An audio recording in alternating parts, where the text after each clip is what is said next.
A couple of years ago, I was driving down the highway when my phone rang, and I was asked to consider being chairman-elect.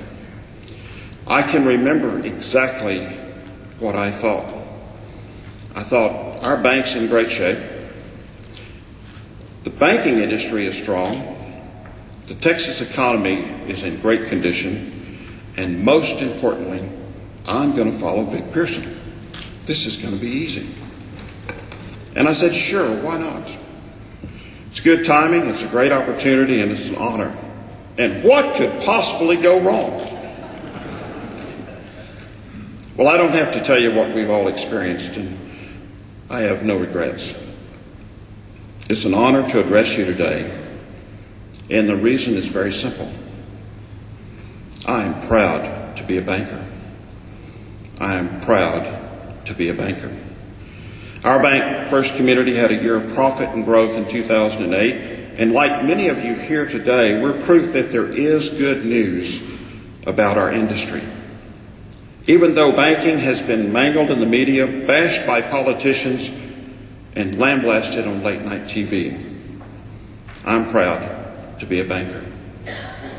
I know, and you know, that a home improvement loan is really a new roof or it's a new family room. That behind a car loan it's the drive to work, and that beyond the CD for college is the promise for tomorrow. That's the history of banking and the future of banking. Too many people have lumped bankers in with a bunch of greedy, self-dealing individuals who weren't bankers at all.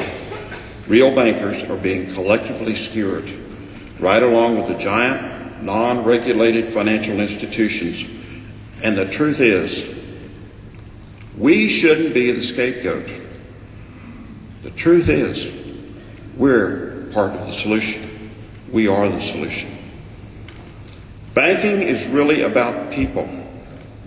It's the entrepreneur starting out with an SBA loan. It's a couple purchasing their first home. It's a growing company that needs more equipment. They are our customers, and they need us, and we need them.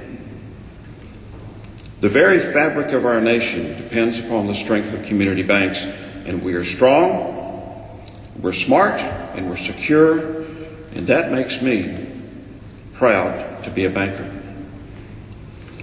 As a member of TBA, I realize the real power of this organization is in the collective unity and the voice of its members, and that is you.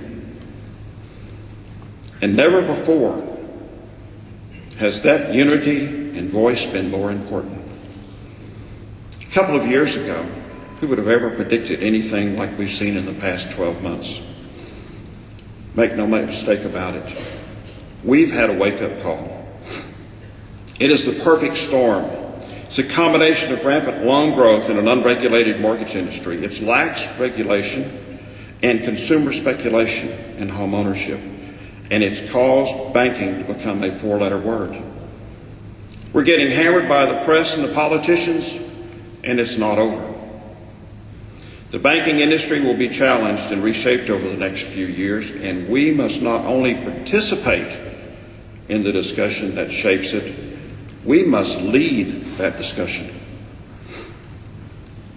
I'd be really concerned to be in this fight alone, but I'm not, and you're not.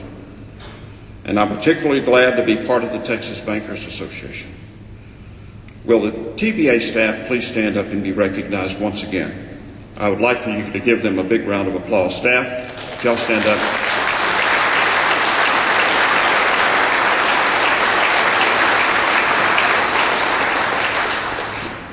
We are fortunate to have this association that can help us achieve the unity and vision and action that is critical to our survival. Your membership in TBA has never been more important. Your dues are not a cost of doing business, it's an investment in your industry, your business, and your future. TBA is training a whole new generation of bankers and for a whole new generation of customers. It's like a young man walked into our bank the other day. The teller asked, how can I help you? He said, I want my disc. She was puzzled, and she pulled out her account records on the computer and looked at it. And he said he was getting anxious. He said, I want my disc. At this point, our employee gave him the balance in his checking account, which was quite low and it wasn't much of use to him. And she said, "But your parents opened a CD for you." And he said, that's it. I just want my CD with money on it. That's what I want." Like I said, it's a whole new generation. One of my initiatives as chairman this year will also involve a new generation. I'm going to ask each one of our TBA board members to bring a banker guest to one of our board meetings this year. And that banker guest must be 10 to 20 years younger than the board member. And if that happens, I can assure you our board will benefit and learn as much as our guests do. Communications is also going to be focused this year. We will be meeting with bankers all across the state to hear your concerns and to get your feedback. This is your association. And as it is important for us to take our message to Austin and to Washington, D.C., we must also deliver our message to another powerful audience, and that is the consumer. We are constantly battling bad news and misinformation in the mainstream media, and we're hemorrhaging credibility and consumer confidence.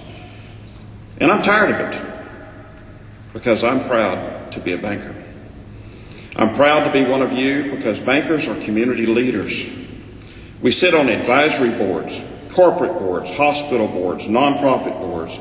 You guys bought the champion steer at the county fair and you donated it back, and you underwrote the Little League uniforms, and you started a scholarship, and you sponsored every event from a bake sale to a barbecue to a charity ball. And why? Because you're involved in the community. And that's part of what being a banker is. Now, our own industry needs that collective leadership and that involvement. We know about the power of unity, the importance of us working together as bankers to impact the sweeping changes that are coming. And now is the time to heed TBA's advice. When they ask us to contact our government representatives, we need to do so. Now is the time to offer your opinion, to get involved, and to take action. We have to. If we want to be a part of the regulatory reform process, we have to become active. Yesterday, there's a bill that's tied up in the Senate. Eric Sandberg, our new president, asked Scott Deeser to make a phone call. That banker made a banker to representative phone call, and the bill is now on its way. We know better what needs to be looked at inside our banks to ensure safety and soundness. And we know better than anyone what the reforms are going to need to best serve our industry, our customers, and our country's future. This isn't about a wholesale dismantling and rebuilding of the banking industry. It's common sense reform. And unless we get involved and make that happen, legislators and regulators are going to do it for us. There's some tough days ahead. This is not the time to put our head in the sand. It's rather a time to hold our heads up, to recommit to the integrity and service our customers want and our customers deserve, and to lead our nation and to lead our industry by action and by example. And we can do it. I want to thank you for your support today, and I want to thank you for your involvement in the coming year.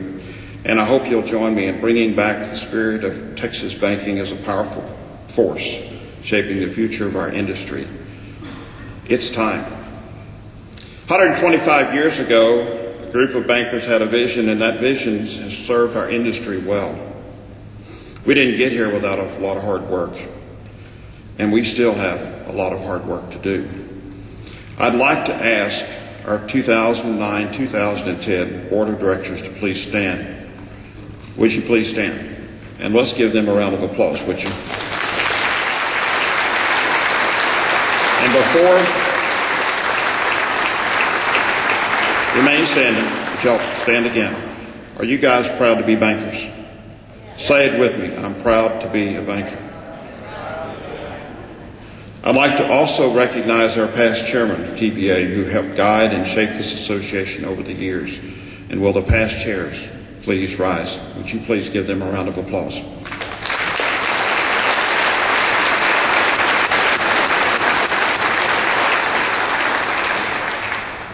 As you exit the room today, We have some lapel pins for you, and they say simply, "Proud to be a banker."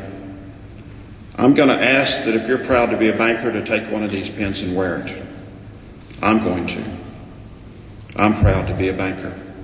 Thank you.